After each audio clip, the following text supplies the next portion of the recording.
કાપોદ્રાના કારગિલ ચોક કાબેટનગર સોસાયટીમાં આવેલા જય હસમુખ હનુમાનજી ડેરી એન્ડ બેકરીમાં ગતરોજ પોલીસે રેડ પાડી સુમુલ ડેરીના સુમુલ શુદ્ધ ઘીનો ડુપ્લિકેટ જથ્થો ઝડપી પાડ્યો હતો।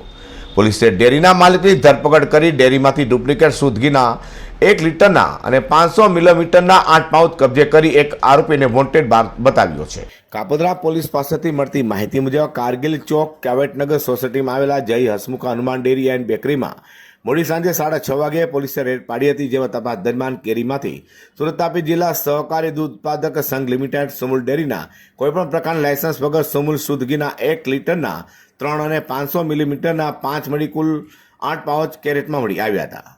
તો ડેરી માલિક કિશન શાંતિ વિરમગામ પટેલની પૂછપરછ હાથ કરાતા તે જણાવ્યું હતું કે સુમુલ ડેરીના સુમુલ શુદ્ધ ઘીના પાઉચવાળા આબેહૂબ દેખાય તેવી ડુપ્લિકેટ ઘીના પાઉચ બનાવી વેચાણ કરી ગ્રાહકોના આરોગ્યને જોખમમાં મૂકવાની સાથે સુમુલ ડેરી સંસ્થા સાથે છેતરપિંડી કરી હતી।